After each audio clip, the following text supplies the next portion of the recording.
Okay. Hey guys, what's up? It's Seth, and I have a special guest with me today. Her name is Karen. She is a student of mine who took my course about a year ago, and she was 19 and in college, and now she is freelancing and making about $50,000 a year as a freelancer. But she'll tell you more about that. Thanks for being here, Karen. Thanks for inviting me, Seth. So, can you just tell me kind of like your story quickly, like what happened before the course, during the course, after the course? Like what's happened in the last year? Right. So first of all, it's hard to believe that a year has passed since I took the course. I feel like it was just yesterday where I was like signing up, watching the videos for the first time. And but before the course, I was a community college student, 19 years old, like you said, and I was kind of bored of my college classes because I felt like I wasn't learning anything useful for my actual career. And I knew I wanted to do something in marketing, but I didn't know what. Like I had no idea. And so I remember one time I was just procrastinating to do my homework and watching YouTube, and I stumbled on Matt's channel and watched I guess your intro video to your course. I took the course along with while I was doing, full-time college. And after I finished that course, it did take me a little bit. I'm not like a really fast learner. I feel like all your other testimonials, they have like, I finished it in 1 week or something. It took me a long time. And What do you mean so by a I long finished time? that What do you mean course. by a long? It was a few months, right? Yeah. Or I think 2 months or 3 months or something. That's still not a very long time to Yeah. get into a new field. I guess that's true. Yeah, that's true by comparison. And so, yeah, I took the course. I remember I went to vacation in Ecuador. I came back and I like applied to like two internships and I got one of them because of the course. And I spent like a year there, like a big corporate internship, like at a company that's well known here in Ohio. And I did like, I got basically my hands dirty with like all types of digital marketing. It was like social. I did some PPC, some content, and yeah, I think that was about it. And kind of some graphic design stuff on the side. And so the year finished. I And I'm sorry, graduated. you were getting paid for that, right? Of course, yeah. I'm sorry. Yeah, I was getting paid about $12 an hour for that. And I guess in comparison to a lot of my friends who were working like fast food jobs, it was better still. And I was gaining like good experience. And then like the year passed, I finished, I graduated community college. I decided I'm not going to continue, which was like a whole other story with my mother because, parents want you to get the whole bachelor's degree. And I started freelancing and here I am now. That's awesome. So how much do you make as a freelancer? So I get paid on an hourly basis. I get paid around $40 hourly, and with the hours that I'm doing, that's gonna at the end of the year, well, after 1 year, it's gonna turn into about 50K, which is pretty cool. It's so you make so $40 an hour. I mean, what are your friends making in college an hour? Uh, just like we all know how much college students make. They make crap money in fast food jobs or I don't know, baristas, retail, you name it. We all know how much like Making like minimum wage. $10 an hour, $15 an Yeah, hour. You're making yeah. 40. You're making 3 or 4 times as much as your hmm friends. Right. And the crazy thing is like I didn't even need to go to college. At least I didn't even need to get my associates or anything for this job, right? All you need is knowledge, which is crazy. So who's your client that's paying you $40 an hour? And you said so you put in about So I 20 have a hours a week, client. right? I'm sorry, you said you're doing like 20 hours a week, 25 hours a week. Yeah. So you're Yeah. not even And working you're not even working full time. You're working from your computer. yeah, working from my computer, working from home, and yeah, 25 hours a week for a client down in Alabama, I believe. They're an insurance company, and I guess something that I do provide value outside of my knowledge in digital marketing would be the fact that I am bilingual and I know how to speak and write and do everything in both English and Spanish. So that's huge for them for their SEO efforts, at least. So you're trying to rank organically for them in Spanish? Yeah, rank organically for them in Spanish, but I mean, I also do the work in English and tied in with a little bit of social as well. So kind of very specific compared to like I remember with my internship, like one day I would be doing like I would be on a call with our PPC people, one day I would be on a call, I don't know, or with a meeting with how to optimize our blog or something. So definitely this freelance gig is way more like I don't know, focused on one specific type of area of digital marketing, but I mean it's much more I think fulfilling and because I'm basically location independent now, I can literally work from wherever I want. That's great. And so what did you say you were, what were you say you were thinking of doing some traveling? For sure, yeah. So, I mean, I live in Columbus, Ohio, so there's not much to do around here. So, I was thinking of kind of going abroad and visiting Canada, probably a few places in Europe, just 'cause. That's awesome. Yeah. And how old are you now? I turned 20 in April, and I'm gonna, yeah, turn 21 in April again, which is weird. That's a little way, April's a little ways off. That's Yeah, awesome, Karen. yeah, So what one of the things I'm going to get into that, so you said a lot of people have come to you for advice, my other for students, sure. because Hmm. you seem to have really just gone for it.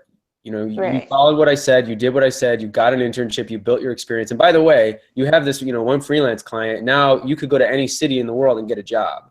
Hex, yeah. Hmm. You know? And Exactly.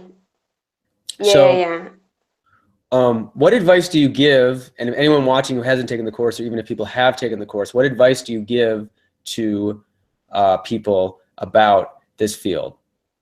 right. So definitely, I mean, other than we can get really technical, I could really get technical if I wanted to and just like give people really specific information. But before I even go into that, like just for anybody that's even thinking about taking the course, it's just like think of this career path as not like it's not like a regular career path where you like choose to be like a lawyer or you choose to be like something specific like a software engineer or something really specific. Digital marketing is super broad, so it could be for like for artsy people that like to write, or it can be for like super analytical people that can analyze numbers, or if you're a combination of that, then that's good. And keep in mind that with this career, you can really choose the lifestyle that you want to live. So if you want to work in a big corporation or working that 9 to 5 job, you can do that with this career. Or if you want to work in a more like startup environment with like a bunch of young people, you can do that at an agency. Or if you want to travel like I do, you can totally be location independent and do freelance work. So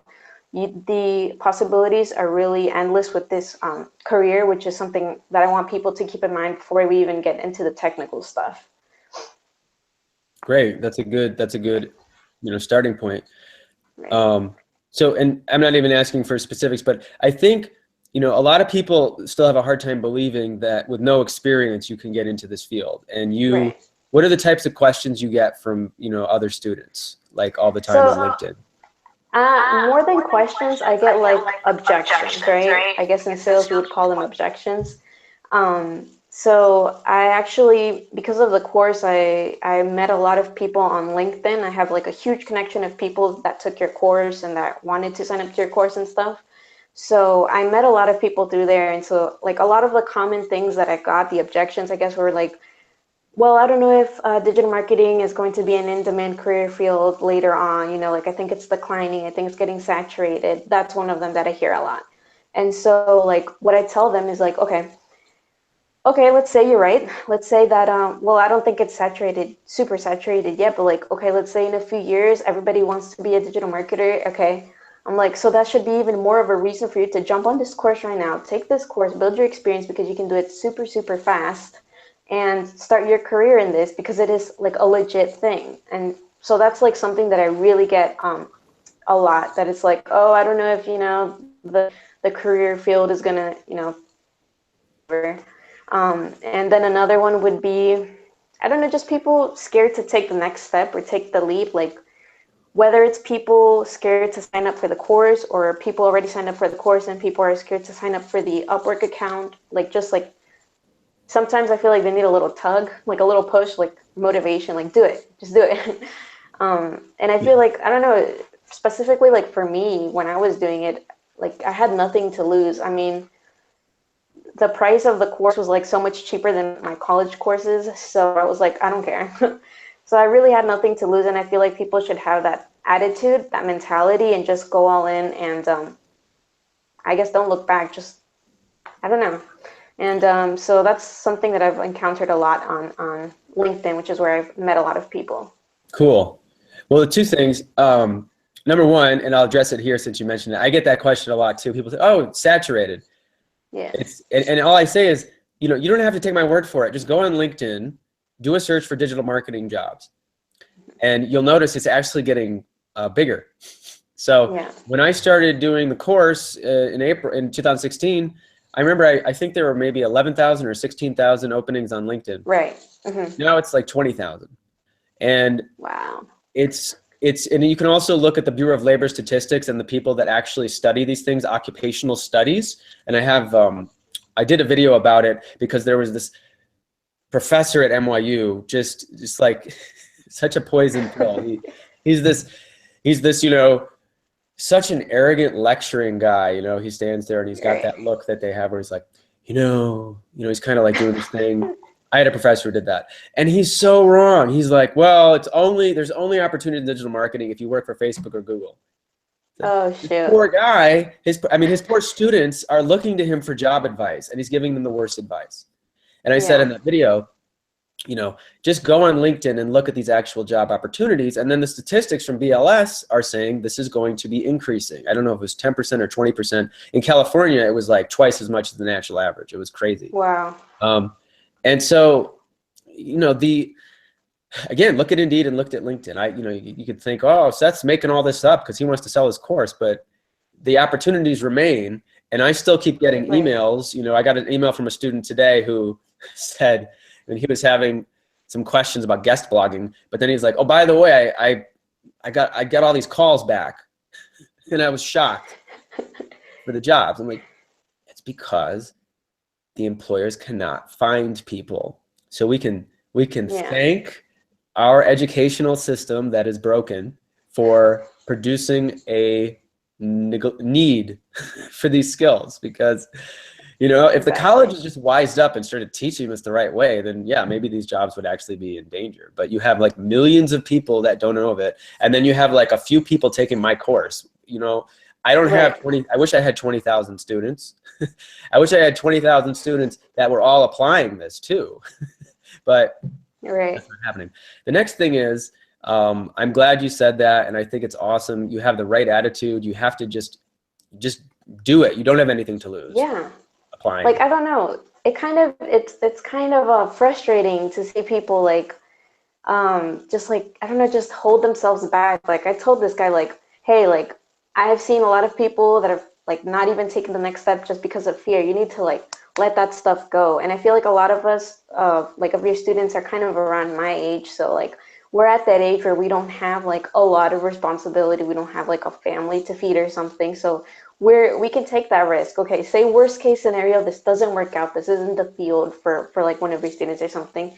At least you gain some knowledge. And I don't know about anybody else, but I value knowledge. And speaking about like the broken educational system, I actually met another one of your students in person, just because I was like, hey, that's so cool. And so we met each other, and then we went to this like one startup event together here in Columbus.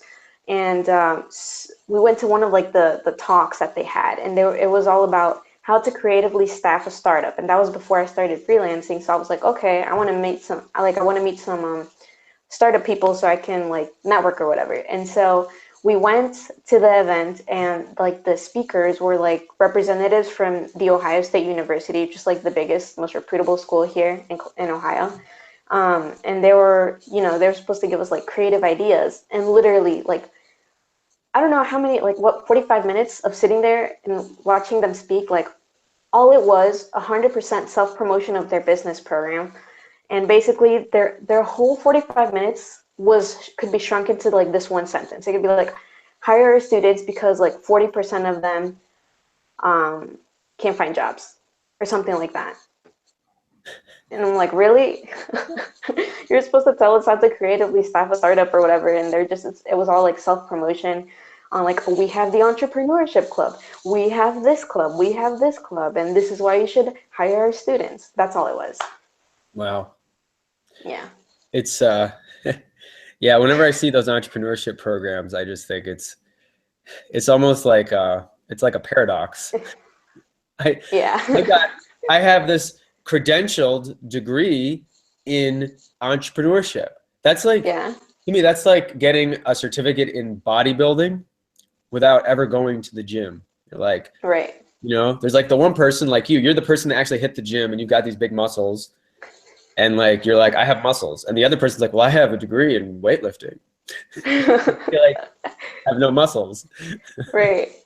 I know So it makes it's kind of frustrating, but I mean, I guess it's better for the few of us that actually do build the muscles or that actually do get work done because experience matters too. yeah, I think it's great that you've been wanting to contribute to people and encourage them because I know that a lot of people look at me and or Matt and they think, oh, these guys they're experienced and they know what they're doing, but how can I do Right. this? And I'm like, Right. dude, you were a 19-year-old first were you a first generation immigrant or second Yes. generation? Yeah, first generation American here. Yep. My parents immigrated from Ecuador. So I think the biggest thing, I think immigrant parents want you like or want us to be like the traditional Americans, get the bachelor's degree, get the corporate job, buy the house, you know. Yeah. Yeah. And you went ahead and like so I say some people would say, "Oh, I'm too young to be taken seriously." Right. Well, and that's not true. Or Yeah. I'm a woman and I'm not going to be taken seriously. And that's not true. Or oh, like I said, I'm an immigrant. That's it doesn't matter. Right. Um, you know, And it's I just how think much you hold something else, yourself back. yeah, yeah, something else that I do want to touch on that, kind of the whole like, I'm a minority, I'm a woman, I'm an immigrant, blah, blah, blah. Like I think there's a lot of movements, and that's cool, or like clubs, or like, I guess groups, or I don't know what these things are, like, because movements of people of like just a women's club or a minorities club for all them to get together and I guess talk about how to like there's one agency here, this digital marketing agency here in Ohio that's like starting like it's called the Women in Digital Company where like you have to subscribe.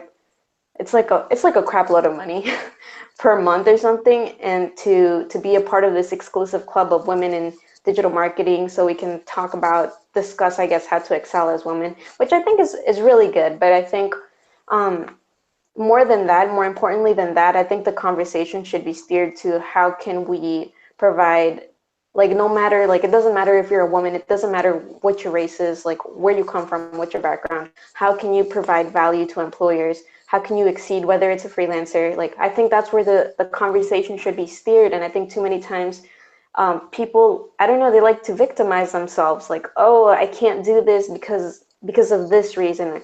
Like there's always this one excuse or this one life event that's holding them back from like from from taking opportunities. I don't know.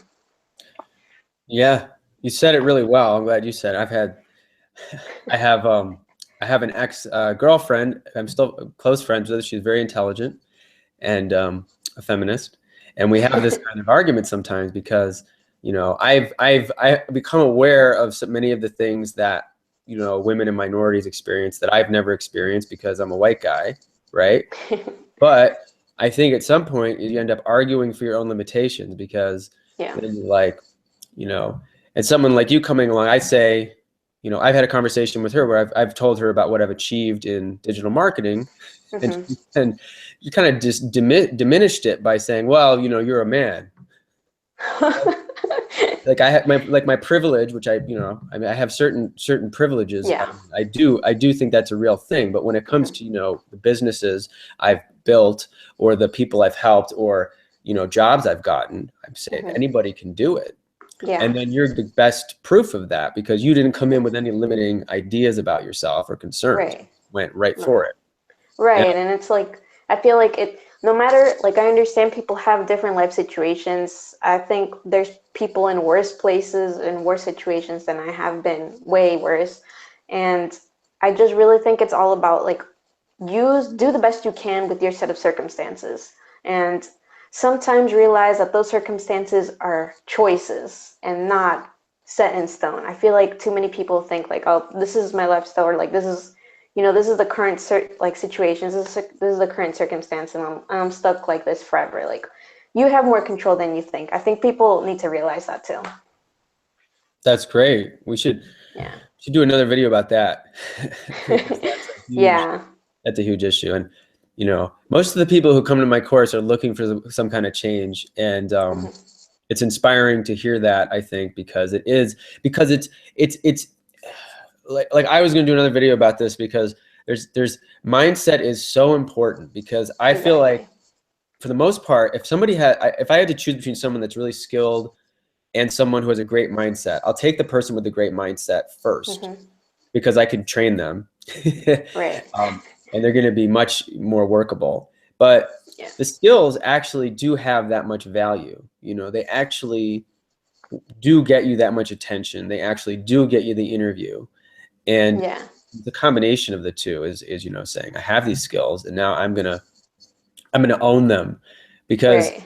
you know, a lot of what I teach in the course that people, I think, you know, I see a lot of students who will, on their LinkedIn profile, and this, I was going to do a separate video about this, you know, they'll put like seeking employment. And I have to say, no, you're not seeking employment. You're a professional with these skills. So, well, I've never done this. I mean, yes, if you do it in the course, like you did, build your own website, run an AdWords campaign, do this. That's all they're doing at like Udacity. You know, you can pay 10 times as much for their course and do the same thing, and without the same guidance about getting the job. But once you do, you know, once you learn these things, you know more than many other people. And it's how far you're going to go with it, how much you're going to own that, you know. And you know, that's why I think it's cool. Like, some people just jump right in, and some people are shocked that they're getting responses to their messages. But it's definitely more than just about making money or, you know, digital marketing. It's often about, you know, changing your life and changing how you think and relate to things. Right, and how you, like, even in the professional world, how you conduct yourself, or even like among friends and family. Because I remember when I decided, like, I'm not going to transfer to like the big university. Like, of course, there was backlash from my family. Like, oh, you don't know what you're doing. You don't know, like, how are you going to be able to get a job, blah, blah, blah. And now that this is working, now that I'm making the money, now that I can work from home, people like this is like 50% of the reaction is like confusion. Like, how can this person work from home and make money? And then the other 50% is like for example, my mother, like, oh yes, I knew you could do it all along, blah blah blah. And I'm like, thank you, I know you did. Can you repeat that last part? I don't know if it recorded it. It was yeah. So basically, I don't know, like 50% of the reaction of people when I tell them that I work from home and that I do digital marketing is like confusion. Like, how can you work from home and get money? Like, people still can't wrap their minds around that. And then the other 50% is like people like my mother who are super supportive now that I actually proven that I can make money. They're like, oh yes, I knew you could do it all along, and yes, you're like super smart or whatever. That's a big thing. I was going to say this. I get a lot of messages from, and first of all, I think that's awesome. I get a lot of messages, especially from Asian and Indian people, who will actually say, I have Asian parents. Like, they don't even identify, like, well, you must be Asian because you have Asian parents, I would assume, you know. But you know, that's the excuse, though, and it's very tough. You know, I have Jewish parents, and you know, my parents were pretty chill for you know, that kind of nationality. But there's a ton of pressure from various cultures. I mean, I don't know any culture where parents are just like, yeah, whatever, dude, you know. So on the one hand, I think it's good to know that your parents care about you. They care enough that they want you to have a good life, and in their head, they think you have to go this route with college. But the pressure is so intense, and some of these people I hear from, I'm just like, it's like you feel like you're in a police state, and you're in jail, and your parents are the jailer, and it's cultural, so that makes it even more intense.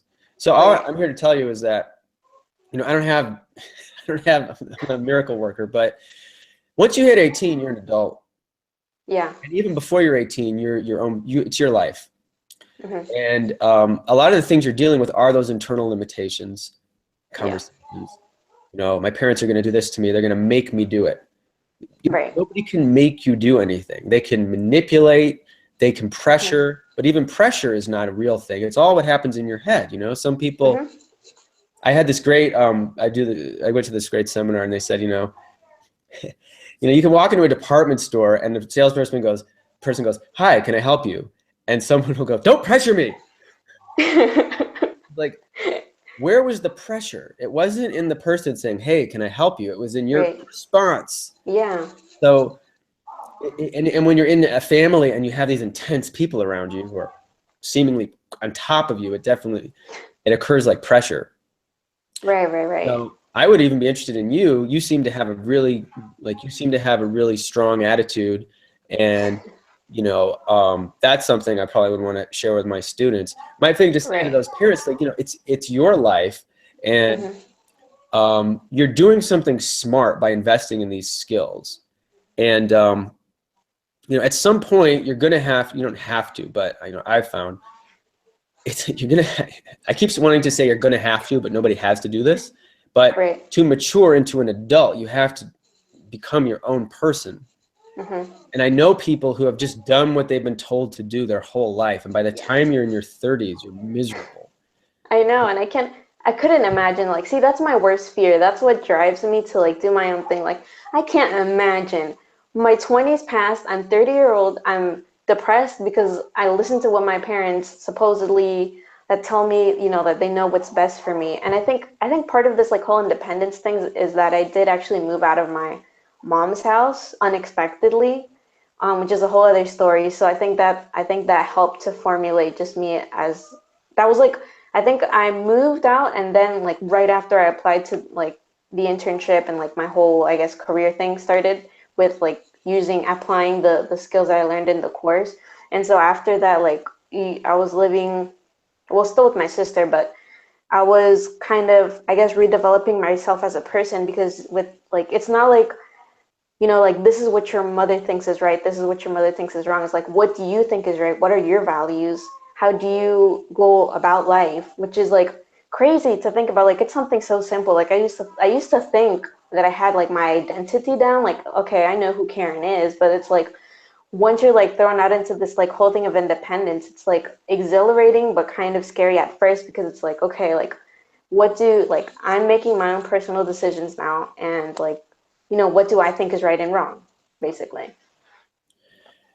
That's a really good way to describe it. It's exhilarating and scary, Yeah. and and we cling. Yeah. I moved back in with my folks when I was in my 20s, and it's very visceral, and Yeah. really what most people are confronted with is wanting approval from their family, Yeah. and wanting to avoid disapproval. And it's a very strong driving force, but it's really like golden handcuffs, as Yeah. because if you go through your whole life wanting to please your family, then you start to, a lot of people find themselves really unhappy. Some Yeah. people, okay, I'm sure there's some people that can do that, but it definitely, the one thing that college provides that unfortunately it's too expensive and it's too roundabout Hmm. is that independence. It's actually fake. It's kind of a training wheels, I call it, Yeah. or summer camp. Like, you get to have this experience like you're pretending to be an adult. I have my own place that I'm sharing with another person that lives 3 feet from me. and I'm on my own, except it's being subsidized by these loans that are going to cripple me financially for the rest of my life. So, Yeah. but to be away from your parents is very important. I think it's I Yeah. know people who actually just met someone recently who, like, if you never leave home, I think it stunts you. It's my opinion. I think it's very liberating. I And agree with that. Yeah, 100%. And it's like you said, unfortunately, the whole college experience is way overpriced. But one thing that it is like you said, like or like an adult in practice, kind of like you said, the training wheels, and just have that little bit of independence And I feel like even though I haven't had the traditional college experience, I've kind of experienced that, and even I think at even a greater scale because now I'm like responsible. Like I don't have loans like backing me up. Like I have to pay rent and I have to, support myself. That's awesome. Now I want to speak a little bit to this. I know most of the, a lot of my students do tend to be younger, but there definitely is a huge range. I have people as old as into their 50s, and I said I was in my 30s when I got into this field. So it's really about how you apply the skills. But that's another thing I find. I even have people in their late 20s say, "Am I too old to do this?" I'm like, Yeah, I don't know. it's no, you're not. You're not. But that's just another way people hold themselves back is, thinking Right. that it's, there's some external limitation on it. Yeah. But these are important things that I don't think are addressed. Because it's heartbreaking for me sometimes because I'll hear someone who really wants to take the course and really wants to go on this path, and their family, they just have this experience of being stuck. And Yeah. Unfortunately. but it's exciting to see you were able to do this, and you're 20 and you're making $40 an hour from your. Yeah. That's awesome. I think that's Yeah. awesome. Well, great, Karen. This has been great. Let's maybe we'll talk again about some of these other things. I've For wanted to sure. do some other topics on the channel. For sure. Any last things you'd like to share? Well, kind of going on with, I was thinking for like other topics on the channel, I think I could definitely bring some expertise with like the specifics, like if people want to really do freelancing, because I feel like I've really ventured out there, like really specific tactics and methods to actually get more clients. And because I guess, I don't know, it was super easy for me to get clients, and I guess for some people it might be a little bit harder. So I do have like some tips, but it would take like a long time. Like I think it would be like for another time, but like in how to like get more clients and guess basically have a higher conversion rate on proposals, especially on Upwork. And but other than that, I guess what I can tell people is I don't know, just like you said, like mindset is everything. Your mindset is literally going to like either limit you or help you succeed. That's the end of the story. Whether you buy the course or not, whether you do freelancing or not, or whether I don't. This is just like in general, whatever you choose to do with your career, with your life, like everything is going to depend on how you think of yourself and whether you put up objections and circumstances and you make excuses for yourself, or whether you decide to, I don't know, just let go and go all in with whatever you're doing, with whatever you're trying to pursue, or whatever your passion is, whether it be digital marketing or not. Awesome, Karen. Very well said. And I remember we're actually going to have that conversation, and we're going to put it in the course. I thought, I said maybe we'll do something with some general tips, but the real like nitty gritty stuff, Yeah. I want to give that to the students because they work so hard, and that's like kind of what the course is known for, is giving people these really specific, actionable things to do. So For sure. thanks so much, Karen. Congratulations on everything. I'm really excited to see what you do in the next year. Thank you so much. Thanks for having me up here, and I hope I can, I don't know, just inspire a few people to just do some stuff, get some stuff done. I don't know. Awesome, Karen. All right, we'll see you soon. All right, see ya.